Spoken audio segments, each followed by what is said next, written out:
बिस्मिल्लाहिर्रहमानिर्रहीम। अस्सलाम वालेकुम नाज़रीन, आप देख रहे हैं सवालनामा सुनो टीवी पर। मैं हूं बैरिस्टर एहतिशाम अमीरुद्दीन। निगरान सेटअप के हवाले से एक तो ख़बर यह है कि निगरान काबीना के कुछ नाम सामने आ रहे हैं ज़राए से कि जी फ़लाना शख्स वज़ीर इत्तलात की कुर्सी पर बैठेगा, ये वज़ीर दाखिला होगा, ये वज़ीर ख़ारजा होगा। मैं नाम बता देता हूँ अभी आपको थोड़ी देर में। लेकिन उसके साथ साथ जो इस निगरान हुकूमत का पहला तोहफ़ा पाकिस्तान की अवाम के लिए, वो तो पेट्रोल की कीमत में 17 रुपये 50 पैसे इजाफे के बाद वो कीमत चली गई है जी 290 रुपये 45 पैसे पे। और दूसरा डीज़ल जो है उसकी कीमत में 20 रुपये फ़ी लीटर इजाफे के बाद वो कीमत चली गई है 293 रुपये 40 पैसे फ़ी लीटर। तो निगरान हुकूमत जब से आई है उसका पहला तोहफ़ा है, आते साथ ही जो उन्होंने अवाम को दिया, और उसके ऊपर अवाम का जो रिएक्शन है वो सबसे पहले आपको दिखाते हैं।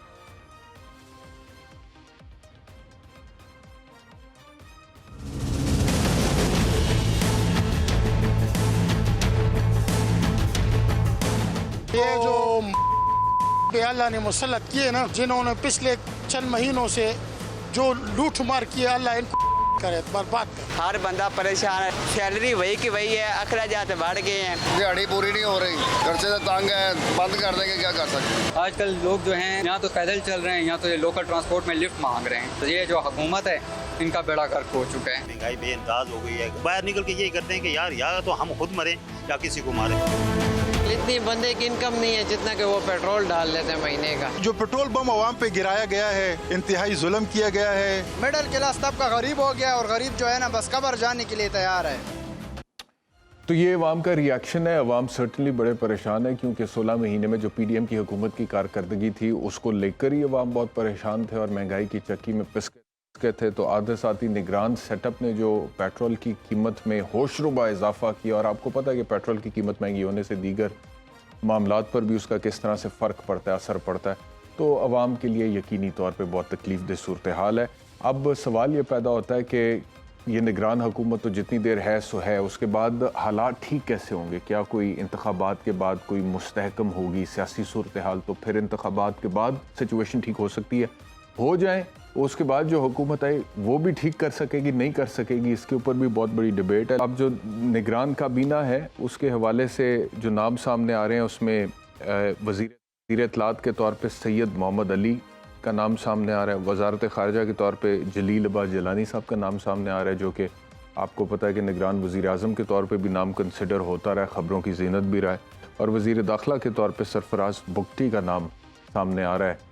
तो अब ये लोग आएंगे सामने तो कितना मैटर करता है, क्या फ़र्क पड़ेगा, इस पर भी बात करेंगे। और मियां नवाज शरीफ साहब से एक सहाफ़ी ने सवाल पूछा है कि जी आप पाकिस्तान कब वापस जाएंगे, तो उन्होंने जवाब दिया है कि बस जी दुआ है कि हम भी पाकिस्तान जाएं। तो ये मियां नवाज शरीफ साहब का जवाब है पाकिस्तान वापसी के हवाले से। मेरे साथ जो पैनल है उनका तारुफ कराता हूँ। आसमा चौधरी साहिबा सीनियर निगार हैं, नज़ीर लगारी साहब सीनियर तज्ज़िया निगार हैं, सहाफ़ी हैं, आपका बहुत शुक्रिया। और डॉक्टर शाहिद हसन सिद्दीकी हमें अगले सेगमेंट में ज्वाइन करेंगे। आसमा, आपसे गुफ्तगू का आगाज़ करता हूँ। ये जो पेट्रोल और डीज़ल की कीमत में होशरुबा इजाफा हुआ है, अवाम तो पहले ही बड़े तंग थे पीडीएम की परफॉर्मेंस से, जो महंगाई उनके दौर में हुई थी। अब निगरान सेटअप में इस तरह के और भी फैसले आने वाले दिनों में आप आते हुए देख रहे हैं जिससे अवाम के लिए तकलीफ़ें बढ़ जाएंगी? बिल्कुल बैरिस्टर साहब, देखिए निगरान हुकूमत तो आ गई, हमने प्राइम मिनिस्टर का चुनाव भी देख लिया और बड़ी अरसे बाद लोगों को इंतज़ार करा करा के कहा जा रहा था कि इनका नाम सामने आएगा कहीं से, कि कभी हमने टेक्नोक्रेट के किसी बंदे का नाम सुना कि वहाँ से कोई नाम सामने आ सकता है। खैर बड़ी सनसनी के बाद इनका नाम जब सामने आया तो 2 दिन ही अभी गुजरे नहीं थे कि पाकिस्तान के अवाम पे पेट्रोल बम जो गिराया गया आज के दिन, मैं तो से यही कहूँगी, और लोग जिस तकलीफ से जिस अज़ियत से गुजरे हैं वो शायद हमारे हुक्मरान इस चीज़ का एहसास तक भी शायद नहीं कर सकते। वो तो एक दूसरे को मुबारकबादें देने लगे हैं जी, हमने देखे 16 माह की हमारी क्या कारकर्दगी रही। अभी आप चंद दिन पहले तक गवर्नमेंट ऑफ पाकिस्तान के पेड इश्तेहारात टीवी पे प्राइम मिनिस्टर शहबाज शरीफ जो साबिक अब हो गए उनकी ज़ेरे निगरानी चलते रहे और बड़े उसमें मार्के हमें गिनवाए जाते रहे कि हमने पाकिस्तान को 16 महीनों में कैसे पटड़ी पर डाला। चले पटड़ी पे हमने देखा जिस दिन जो चेयरमैन तहरीक इंसाफ हैं उनकी हुकूमत गई और ये लोग आए, 178 रुपए डॉलर का रेट था, पेट्रोल 150 से शायद ऊपर ही होगा कुछ थोड़ा बहुत। तो उसके बाद हमें ये फायदे गिनवाए गए, उस वक्त बाकायदा बताया गया कि जो नई हुकूमत आई है देखिए जी डॉलर भी स्टेबल हो गया, पेट्रोल भी, और उसके बाद जैसे उड़ान ये चीजें चलती रही ना वो तो हम सबके सामने। अभी तो निगरान हुकूमत को आए हुए 2 दिन हुए हैं और 2 दिन के अंदर ये फैसला किसने किया? आया ओगरा ने ही किया, उनकी मर्जी से, उनकी मंशा से? क्या उनको किसी ने डायरेक्शन दी थी? क्योंकि अमलन तो देखिए इस वक्त आपको बीच में हुकूमत या काबीना तो नजर नहीं आ रही, सिर्फ एक निगरान वजीर आजम हमें दिखाई दे रहे हैं। तो हुकूमत कौन चला रहा है, फैसला साजी कहाँ हो रही है अमलन? और जो इकट्ठा 20 रुपए पेट्रोल बढ़ना, अभी हमने 15 दिन पहले 25 रुपए की फकी पाकिस्तान के अवाम ने भुगती थी और 20 रुपए अब यकसर आपने एक ही महीने के अंदर प्राइस आपने बढ़ा दी। 300 के करीब तो आप इसे ले गए, जो स्पेकुलेशन थी 350 के करीब पेट्रोल जाएगा। तो अभी देखिए कि इस चीज को ठीक कौन करेगा। अभी अब जो एक बड़ी कैबिनेट का हम नाम बार बार सुनते हैं, जी ये लोग आ जाएंगे, ये लोग आएंगे, बड़े मंझे हुए लोग होंगे। उससे पहले मंझे हुए हमने इसहाक डार साहब देख लिए थे कि उन्होंने किस तरह से मईशत को चलाया और उनको संभाला देने की कोशिश की। तो अभी देखते हैं कि ये कैसे आते हैं, ये क्या करते हैं। 2 दिन में अवाम की चीखें निकल गई। निगरानों का काम तो देखिए आइन के अंदर तो लिखा है ना कि उन्होंने फेयर एंड फ्री इलेक्शन कराना है, लेकिन अभी जो नई अमेंडमेंट्स हुई हैं इनको इंतजामी मामलात भी दे दिए गए, माली मामलात भी दे दिए गए कि आप इन चीज़ों को आएंगे और माली मामलात भी आप कर सकते हैं। तो फिर सारा मलबा अब निगरानों की हुकूमत के कंधों पर गिरने जा रहा है। तो अब देखिए पाकिस्तान के अवाम कहां जाएंगे, किसको दुहाई देंगे, किससे फरियाद करेंगे? वो तो उन्हें कहा जाएगा ये तो जी निगरान है, ये भी नहीं पता कि ये कितने अरसे के लिए आए हैं, 3 महीने के लिए, 6 महीने के लिए। जो हम आए रोज अभी ये बातें सुनते जा रहे हैं, तो ये फिर हमें बताएगा कौन? इन निगरानों के जो निगरान हैं, क्या वो आके बताएंगे पाकिस्तान के अवाम को कि जी हमने आपके लिए ये फैसले किए हैं? फैसला साजी कहाँ है ये भी किसी को नहीं पता। मुल्क को अमलन चला कौन रहा है ये भी किसी को नहीं पता। तो ये मामलात कहाँ तय हो रहे? खुदा रहा पाकिस्तान के अवाम पर रहम करें, रहम खाने की कोशिश करें। लोग बहुत तंग हैं, लोगों की चीखें निकल गई हैं। मैं तो कह रही हूँ अभी अगर इलेक्शन 30 दिन में, ये 60 दिन या 90 आसमा कह रहे हैं, ये 6 महीने बाद आपने भी सुना हो गए। होगा, ये राजा रियाज का भी शॉट है और कमर जमान कायरा का भी है और राना सनाउल्लाह का भी है, और तीनों बड़े वसूख से कह रहे हैं कि फरवरी में इंतखाबात हो जाएंगे। तो एक पॉलिटिकल कमेंटेटर के तौर पे आपका क्या तज्जिया है? आपको लगता है कि फरवरी में इंतखाबात हो जाएंगे जैसे कि ये लोग कह रहे हैं?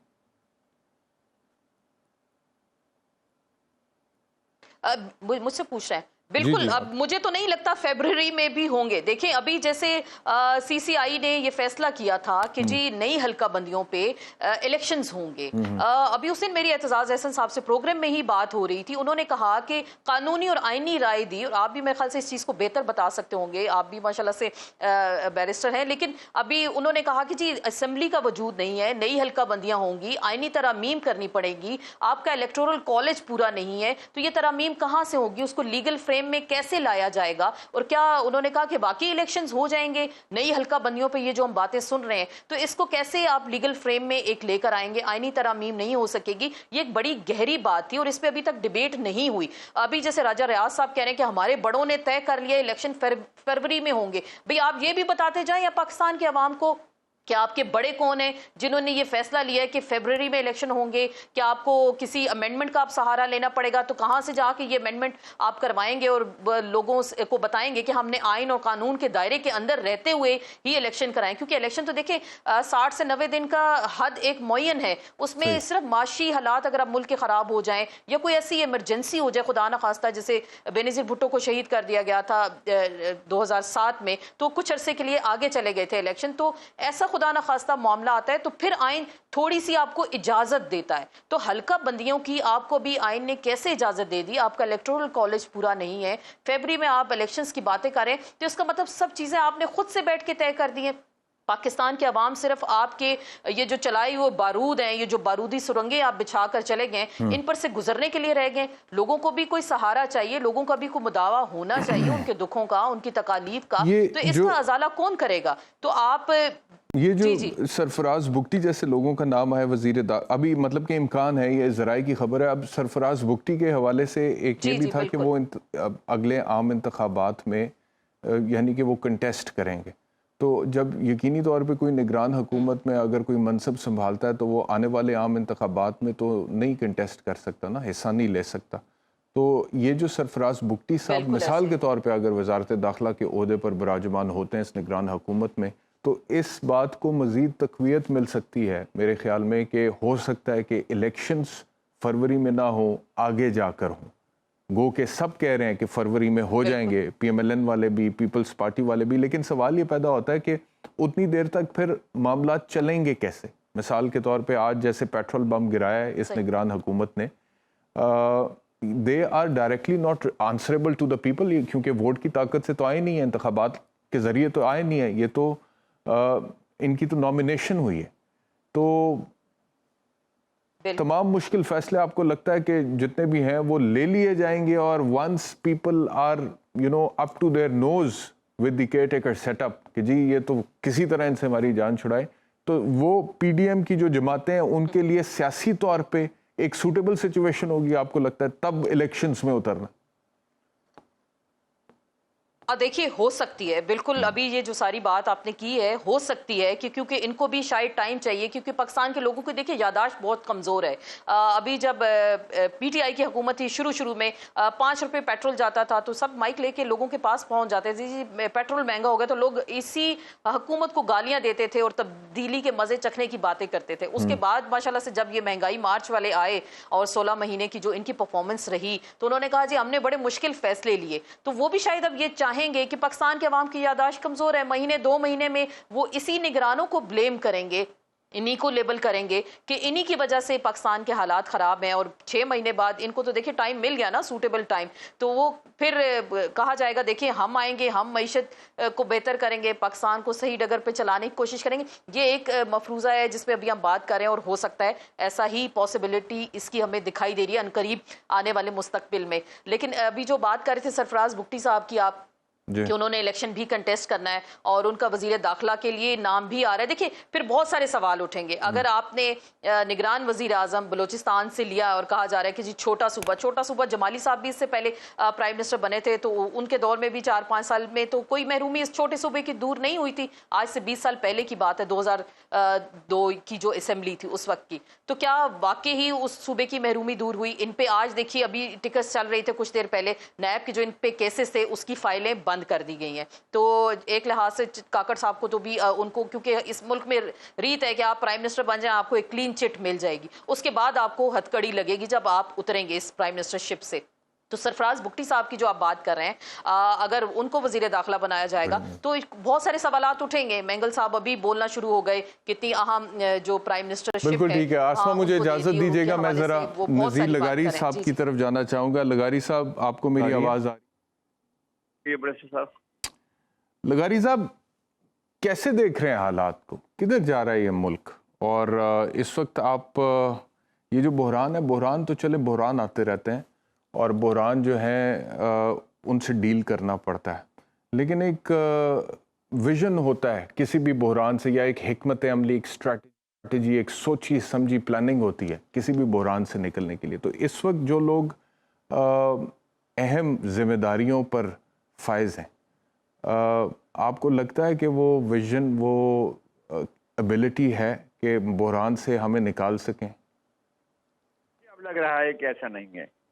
مجھے اب لگ رہا ہے کہ ہماری حیت مقتدرہ، ہماری طاقت کے مراکز پاکستان کی ریاست کی رٹ کی بحالی کے لیے سنجیدہ نہیں ہے. مجھے کم از کم ایک بات یہ محسوس ہوتی ہے، خدا کرے کہ میں غلط ہوں، میری اپنی دعا ہے کہ میں غلط ہوں. مجھے یہ لگ رہا ہے کہ مسائل کو حل کرنے میں سنجیدگی کا مظاہرہ نہیں کیا جا رہا ہے. مجھے یہ لگ رہا ہے کہ کھیل زیادہ خراب ہوتا جا رہا ہے. مجھے داخلی اور خارجی سطح پر بہت سے گھمبیر بادل نظر آ رہے ہیں، اور پاکستان کو کون کس طرف کہاں لے جا رہا ہے یہ بالکل سمجھ میں نہیں آ رہا ہے. یہ ایک ایسی ریاست جو تاریخی ریاست ہے، اس کی حیت بدلنے کے لیے جو کچھ کیا جاتا رہا ہے پچھلے 75 سال میں اور بالخصوص گزشتہ کچھ برسوں سے، وہ اس کے ساتھ ایک مذاق ہو رہا ہے. بھائی وادی سندھ ایک دفعہ انہوں نے کہا تھا فلور آف دا ہاؤس پر خواجہ آصف صاحب نے، اور میں اس بات کو بالکل درست مانتا ہوں کہ ہند اور سندھ دو الگ انٹیٹیز رہی ہیں ہمیشہ تاریخ میں. تو یہ جو وادی سندھ ہے یہ پورے کا پورا گلگت بلتستان سے لے کر جہاں پر سندھ آ کر سمندر میں گر رہا ہے اور اس کے آس پاس کے تمام علاقے جو اس کے ساتھ منسلک ہیں، پاکستان کا موجودہ سارا جغرافیہ یہ تاریخی اکائی ہے اور اس میں تاریخی تسلسل بھی موجود ہے. مہر گڑھ کی صورت میں، موہنجو-دڑو کی صورت میں، ہڑپا کی صورت میں، ٹیکسلا کی صورت میں، شاردا کی صورت میں، ناردا کی صورت میں، اور یہ ساری صورتیں ہمارے سامنے موجود ہیں. میں ابھی ایران میں سے ہو کر آیا ہوں. مجھے لگتا ہے کہ وہاں پر جو چیزیں جن چیزوں کو بنیاد سمجھا جا رہا ہے وہ بنیادیں ہمارے پاس زیادہ ٹھوس موجود ہیں، مگر ہم جو ہے وہ ہم اس دھرتی کو اون نہیں کر رہے ہیں. ہماری حیت مقتدرہ طاقت کے مراکز اس سرزمین کو، اس سرزمین کے جغرافیے کو، اس سرزمین کی تاریخی تسلسل کو شاید اس سے نکل رہے ہیں. وہ کبھی ادھر دیکھتے ہیں، کبھی ادھر دیکھتے ہیں، کبھی دائیں دیکھتے ہیں، کبھی بائیں دیکھتے ہیں. اس ملک کی فورس پر جو اس کی ملک کی اپنی قوت ہے ٹھیک ہے. اس پر بلیو نہیں ہے. اچھا لغاری صاحب، لغاری صاحب یہ بتائیں الیکشنز فروری میں ہو جائیں گے آپ کے خیال میں؟ اسٹیٹمنٹس تو بڑے آ رہے ہیں کہ فروری میں انتخابات ہو جائیں گے، یا آپ کو لگتا ہے کہ یہ جو کیئر ٹیکر سیٹ اپ ہے اس کی مدت میں طوالت ہو جائے گی؟ اگر طوالت کریں گے تو کیا کریں گے؟ اس سے کیا حاصل کریں گے؟ اور اگر انتخابات کرائیں گے تو کیا ہوگا؟ میں سمجھتا ہوں انتخابات کرانے سے ایک سیاسی ایلیٹ آئے گی. ہماری سیاسی ایلیٹ میں بڑی خرابیاں ہیں، بہت کچھ اس میں سے چیزیں ٹھیک نہیں ہیں، لیکن اس کے باوجود آپ اگر منجمد سمندر میں جا کر بیٹھنا چاہیں تو نہیں بیٹھ سکتے ہیں. آپ کو انہی کے ساتھ چلنا ہے اور ان میں بھی بہت اچھے لوگ موجود ہیں، ہمیں لے کر چلنا ہے. اور ان میں مجھے میں اندازہ ہے کہ بہت ہی زیادہ اسٹیک پر لگ چکا ہے. اس ملک میں بہت کچھ نقصان ہو چکا ہے اور ہونے جا رہا ہے. تو اس سے بچانے کے لیے ضروری ہے کہ الیکشن میں جائیں اور لوگوں کو موقع دیں کہ وہ اپنے بارے میں فیصلہ کریں. اور اگر آپ اس طرح کا موقع گنوا دیتے ہیں تو پھر بہت کچھ گنوانا پڑے گا. ٹھیک ہے جی، ایک بریک لیتے ہیں، بریک کے بعد واپس آتے ہیں.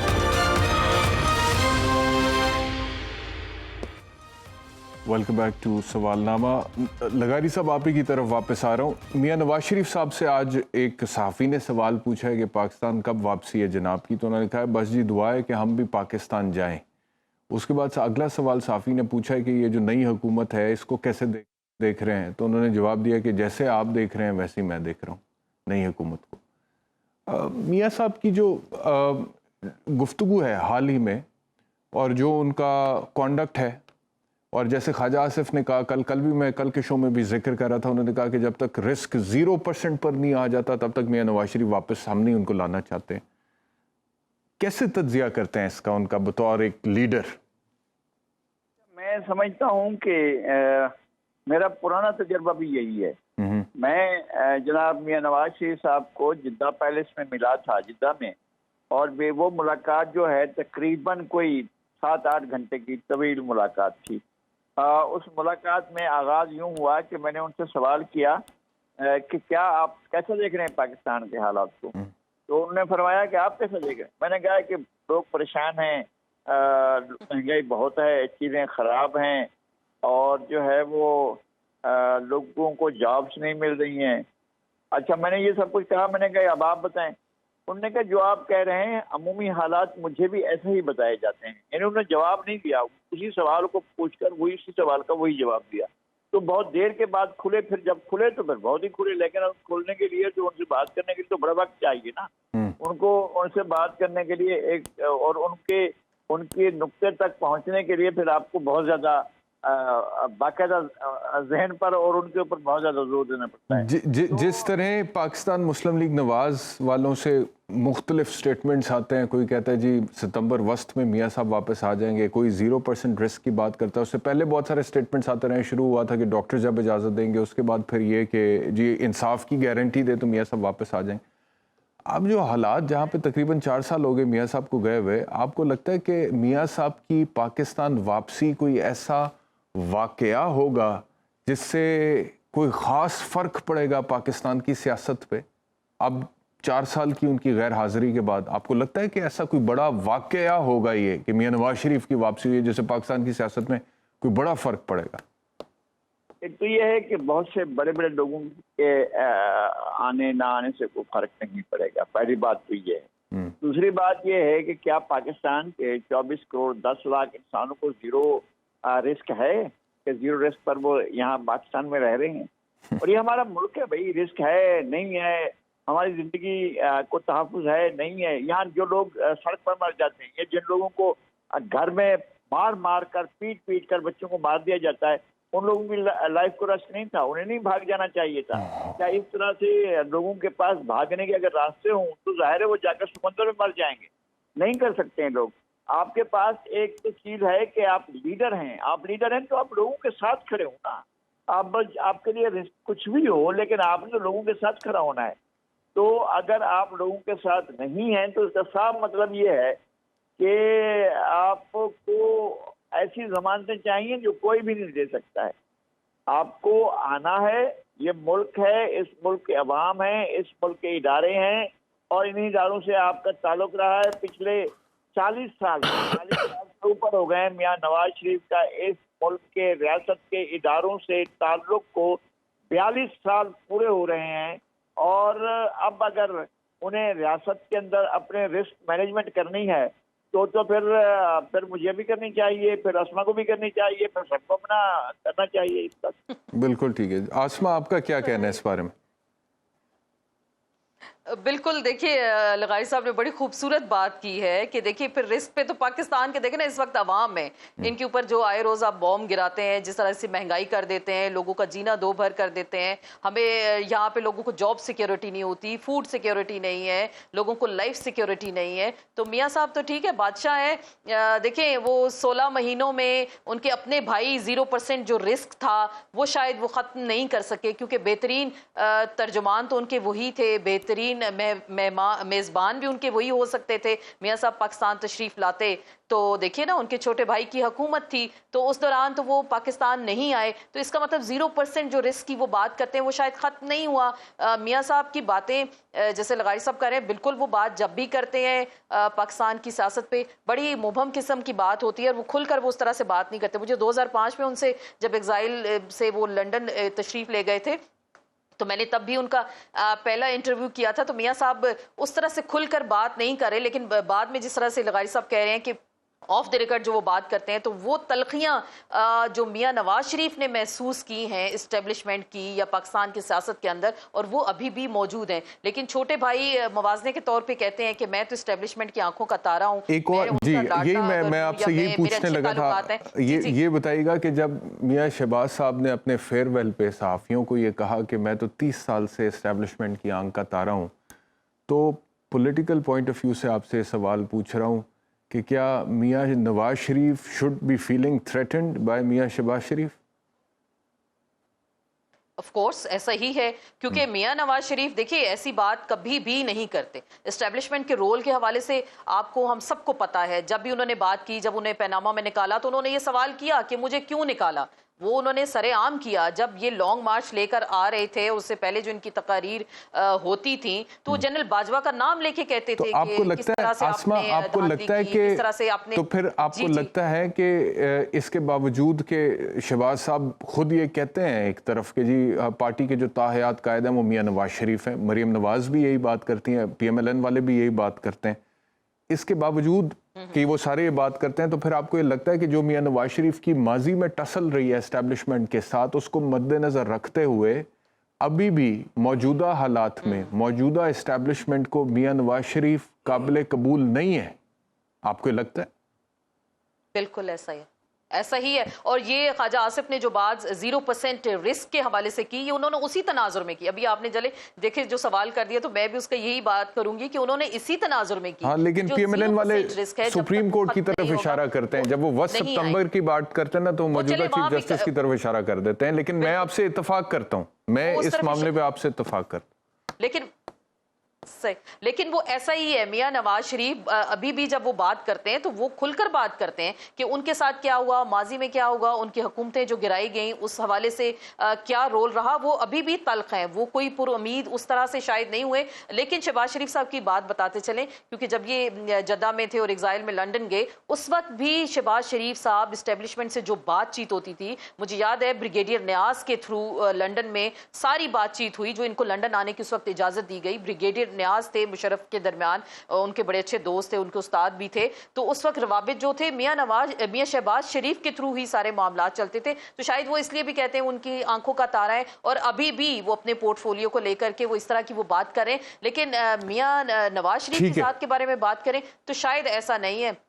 ठीक है, मैं ज़रा लगारी साहब का भी इसके ऊपर मौक़िफ़ ले लूँ। लगारी साहब, आपकी क्या राय है मौजूदा हालात में, मौजूदा इस्टेब्लिशमेंट को क्या मियां नवाज शरीफ कबूल है? नहीं, हम तो मौजूदा अब तो इस्टेब्लिशमेंट जो है, एक लफ्ज जो है जब हम जिस जमाने में हमने इसका इस्तेमाल शुरू किया था, आज से 40 साल पहले हमने जब इसको कहना शुरू कर दिया था, वो महज फौज नहीं होती थी। हम ये नहीं कहते थे कि जनाब फौजी इस्टेब्लिशमेंट है। उस वक्त और बहुत सी चीजें भी इसके साथ एलिमेंट के तौर पर होती थी। मीडिया होता था, प्रेस होता था, जुडिशरी होती थी, और बहुत से ब्यूरोक्रेसी होती थी, और एलिमेंट्स मिलकर जाकर एक इस्टेब्लिशमेंट बनती थी। हमारा इस्टेब्लिशमेंट के बारे में बिल्कुल दूसरा नुकता नजर था। अब चूंकि बाद दफा ऐसा हुआ है कि ओनरशिप ले ली है इस लफ्ज की, हमारी ISPR के इंतहाई मेहरबान और सीनियर लोगों ने कभी कभी कहा है कि वही अगर इस्टेब्लिशमेंट है, तो मेरा नहीं ख्याल है कि इस्टेब्लिशमेंट एक ही मूड में, एक ही मिजाज में, एक ही दायरा कार में रहती है। उनके तर्ज अमल भी बदलता रहता है उनके। लेकिन अगर चॉइसेस हों, if they have to choose between Nawaz Sharif और शहबाज शरीफ, तो बेटर चॉइस क्या है इस्टेब्लिशमेंट? मेरा ख्याल है कि ये चॉइस की नौबत शायद ना आए। मियां शहबाज शरीफ इतना बड़ा वो आंख का तारा तो बने हुए हैं, लेकिन इतना बड़ा रिस्क नहीं ले सकते हैं वो। माइनस भाई को करने में अगर किसी का ये गुमान है तो कम से कम मेरा नहीं है। मैं दोनों को जानता हूँ और दोनों से मेरे अच्छे ताल्लुकात। नहीं सर, देखें ना, मैं सवाल मेरा ये नहीं है लगारी साहब, वो देखें भाई को माइनस करके ही वो वजीर आजम बने हैं ना। पहले भी भाई माइनस ही था तो वो वजीर आजम थे, 16 महीने की वजारत उस्मा एंजॉय भी कर गए, बैठ गए, भाई माइनस ही था। बिल्कुल। तो अगर मिसाल के तौर पे एस्टेब्लिशमेंट कहती है कि जी भाई अभी भी माइनस है, तो उस मतलब कि भाई पे वो कहते हैं कि भाई काबिल कबूल नहीं है मिसाल के तौर पे, तो उस सूरत में फिर चॉइस क्या बचती है PMLN के पास? फिर या ये कोई फिर से इनकलाबी हो जाएंगे, या वोट को इज्जत दो की बात करेंगे, वो फिर मियां शहबाज साहब को आगे ले आएंगे। मेरा तो यही ख्याल है। आप क्या कहते हैं? मेरी अपनी राय यह है कि PMLN को मियां नवाज शरीफ को चौथी बार वजीर आजम बनाने का ऑप्शन वापस ले लेना चाहिए। इससे कोई फर्क नहीं पड़ता है, अगर वो लीडर है तो लीडर रहेंगे ना, इसमें कौन सी बात है। उनको ये वजीर आजम को मनसब संभालने की बात जो है उनकी तरफ से कि जी आएंगे और वजीर आजम बनेंगे, ये वो भी कहते रहे हैं मियां शहबाज शरीफ। इस बात से विड्रॉ हो जाना चाहिए और कोई बड़ी बात नहीं, इससे कोई फर्क नहीं पड़ता है। और लेकिन वो अगर तो फिर बचेंगे शहबाज साहब भी ना सर, शहबाज साहब ही बचेंगे फिर। नहीं, हम ये कह रहे हैं ना, शहबाज शरीफ के अलावा वो ख्वाजा साद रफीक भी हो सकते हैं। बल्कि अब सर ये आप मतलब कि आपका तो वैसे ही हमें इतना एहतराम है, आप इतने सीनियर हैं हमारे, तो लेकिन अब ये बातें तो वो क्या वो पंजाबी में कहते हैं ना ही समझिए देते थे, इधर क्या जाना है ख्वाजा साद रफीक या कोई और, मियां शहबाज के होते हुए या मरियम नवाज के होते हुए, हमजा के होते हुए या सलमान के होते हुए। नहीं, मैं वही कह रहा हूँ कि पार्टियां इस सूरत हाल से बाहर निकलें, इस्टेब्लिशमेंट भी बाहर निकलेगी, लेकिन आप भी निकलें।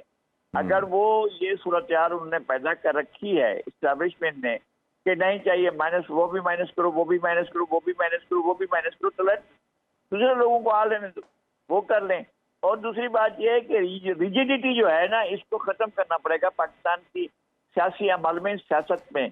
ठीक है जी लगारी साहब, मैं आखिरी चाहूँगा आसमा से भी कमेंट ले लूँ। ये जो लगारी साहब ने कहा कि रिजिडिटी को ख़त्म करना पड़ेगा, आप ये रिजिडिटी ख़त्म होते हुए देख रही हैं आसमा आने वाले दिनों में, या इजाफा देख रही हैं?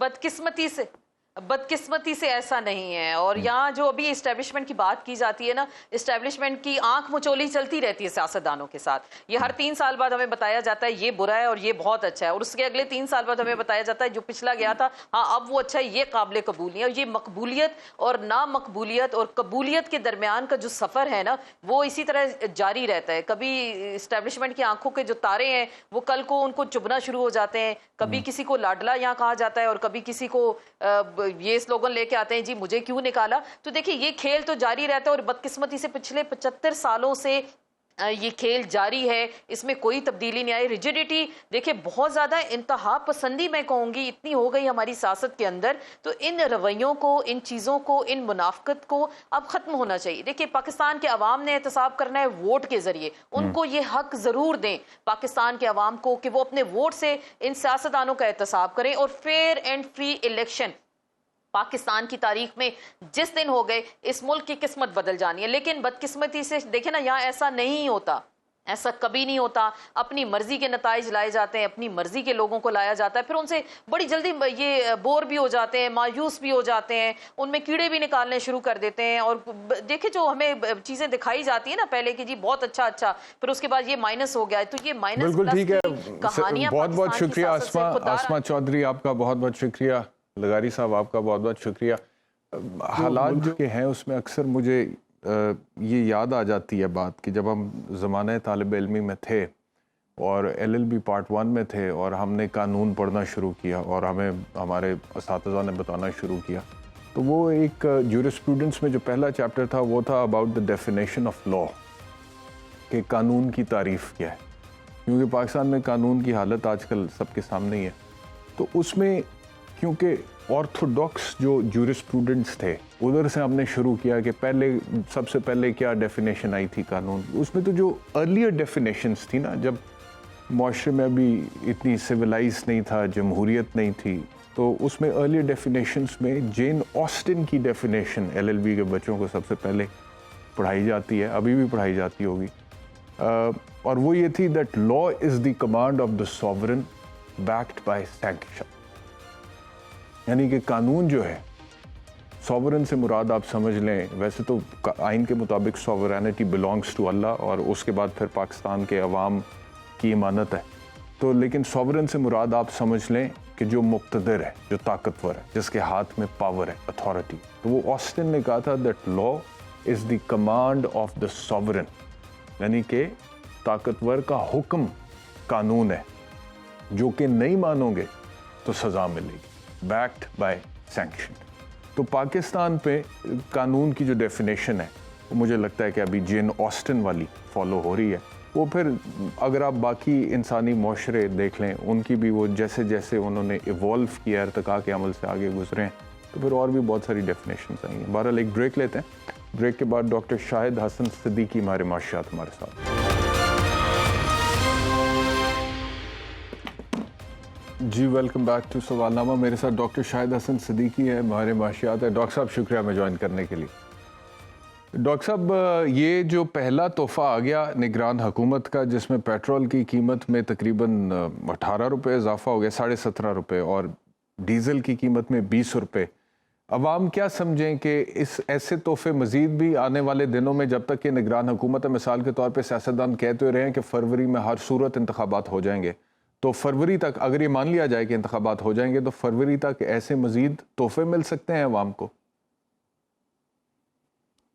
محترم دیکھیے بات یہ ہے کہ پہلے یہ ہم تسلیم کر لیں کہ اس حکومت کے دور میں نگراں حکومت کا ہے, ہماری امپورٹس بڑھیں گی, ہمارا تجارتی خسارہ بڑھے گا, ہمارا جاری حسابات کا خسارہ بڑھے گا, ہماری جو ہے معیشت کی شرح نمو سست ہوگی, روپے کی قدر جو ہے وہ گرے گی, مہنگائی کی شرح اونچی رہے گی, اور غربت, بے روزگاری اور مہنگائی میں اضافہ ہوگا.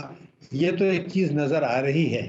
لیکن اس کو میں یہ جو پیٹرول بڑھا ہے اس کی میں ذمہ داری نگرانوں پر ڈالنے کے لیے تیار نہیں ہوں, بلکہ 1 مہینے تک یہ جو کچھ بھی کریں گے جس میں بجلی کے نرخ میں اضافہ بھی ہو سکتا ہے, آپ کو ان کے اوپر ذمہ داری ڈالنا نہیں ہوگی. اس کو پہلے سمجھنا ہوگا کہ وجہ کیا ہے. دیکھیے پچھلی حکومت اپنی معیشت کو تباہ و برباد کر کے ان کے حوالے کر گئی کہ جی یہ حالت ہے, تباہ ہے, برباد ہے. दूसरा ये कि IMF के साथ सख्त तरीन शराइत पर मामला तय किए हैं, उसको मैं ब्लेम नहीं करता। जितनी मईशत तबाह की थी उसमें ये मानना पड़ गया, लेकिन बहरहाल वो शराइत मान चुके हैं और इनकी सबसे बड़ी जिम्मेदारी ये है कि इन शराइत पर अमल करें ताकि 1.8 अरब डॉलर की 2 किस्तें मिलनी हैं वो मिल जाएं और डिफ़ॉल्ट ना करें, और 2024 में जो बड़ी हजम का कर्जा लेना है उस वक्त तक हालात को स्मूथ रखें। ये इनकी जिम्मेदारियों में शामिल है। हैविंग सेड दैट, ये कर क्या सकते हैं? कर क्या, बहुत कुछ कर सकते हैं, लेकिन मैंने इनको 1 महीने का टाइम दिया है। क्यों कर बहुत कुछ कर सकते हैं? इसलिए कि शहबाज शरीफ साहब जाते जाते ये कह गए हैं कि जनाब मईशत को ठीक करने के लिए सही मानों में इस्लाहात करना होंगी, और वो इस्लाहात अगली हुकूमत करेगी जो इंतखाबात के बाद आएगी। इसलिए कि इनका तो महदूद है जुरिस्डिक्शन, ये एक हद से ज़्यादा नहीं जा सकते। आपकी फील्ड है, आप समझते हैं, ये कोई कानून में तब्दीली नहीं कर सकते। तो इस अब सवाल ये पैदा होता है, ये क्या कर सकते हैं? मेरे हिसाब से काबीना का छोटा सा हजम ज़रूर बनाएं, मगर पहला काम ये करें कि प्राइम मिनिस्टर हाउस में एक बहुत ही पावरफुल आदमी को, समझदार आदमी को बैठा दें और उसको ये कहें कि आपका काम ये है कि आप FBR के साथ कोऑर्डिनेट करें और प्रैक्टिकली कोऑर्डिनेट करें। वो क्या करें मैं आपको बता दूं। जून 2022 की बजट तकरीर जो पार्लियामेंट ने पास की है उसमें ये लिखा है कि 3000 अरब रुपया सालाना टैक्स की चोरी हो रही है। हम इसको इस साल रोकेंगे और इसका फायदा आवाम को पहुंचाएंगे। वो बाद में उस 3000 अरब की फिगर को उन्होंने 4000 अरब कर दिया, जो बिल्कुल सही है। इसके लिए ना कानून चाहिए नया, ना अदालतों में जाने की ज़रूरत है।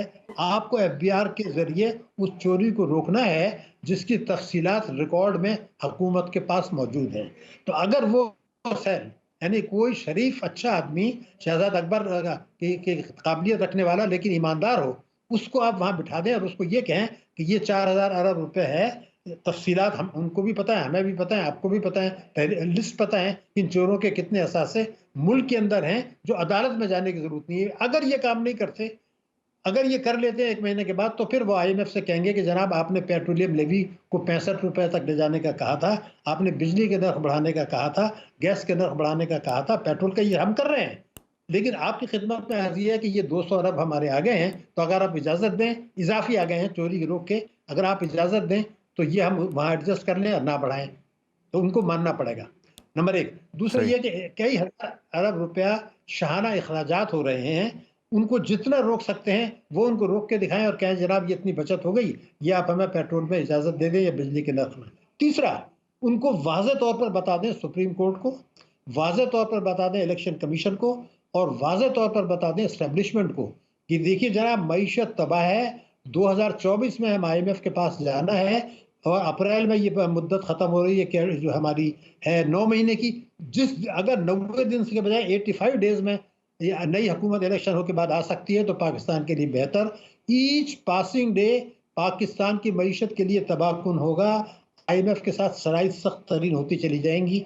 तो हर वो आदमी, इदारा जिसको पाकिस्तान से मोहब्बत है, उसको ये बता दें ये हम जो काम कर रहे हैं 2 इसके अलावा और भी हैं, मगर आपसे ये दरख्वास्त है कि आप ये 90 को 89 तो कर दें, 91 ना करें। इसलिए कि अभी जो तजर्बा हुआ शहबाज शरीफ साहब के दौर में, जितना उन्होंने IMF के साथ ताख़ीर की उतनी उनकी शराइत सख्त होती चली गई।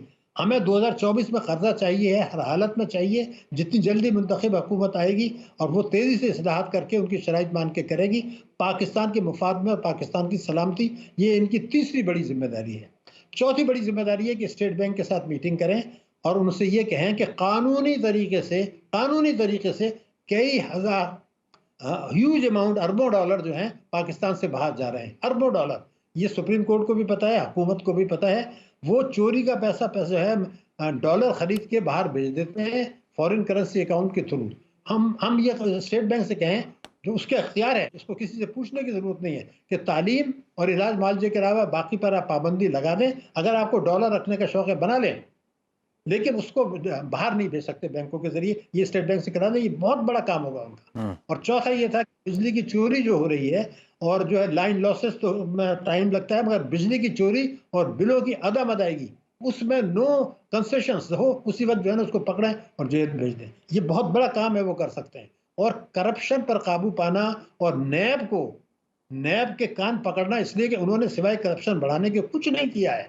करप्शन और एहतसाब یہ اسلام نے سکھایا ہے. ہمارے یہاں ابھی تک نیب کو استعمال کیا گیا ہے اپنے سیاسی دشمنوں کو جو ہے وہ فائدہ تباہ کرنے کے لیے اور اپنے ساتھیوں کو فائدہ پہنچانے کے لیے. بالکل ٹھیک ہے ڈاکٹر صاحب، آپ نے بہت بہت شکریہ ہمیں جوائن کرنے کے لیے. آپ نے بڑا جامع قسم کا پلان دیا ہے اس نگران حکومت کو. اگر میں سمجھتا ہوں کہ کچھ پوائنٹس پر بھی عمل درآمد ہو جائے تو بہتری آ سکتی ہے، لیکن سوال یہ پیدا ہوتا ہے کہ پرائیورٹیز ہیں کیا اور کتنی کیپبلٹی ہے اس نگران سیٹ اپ کے اندر، اور فوکس کیا.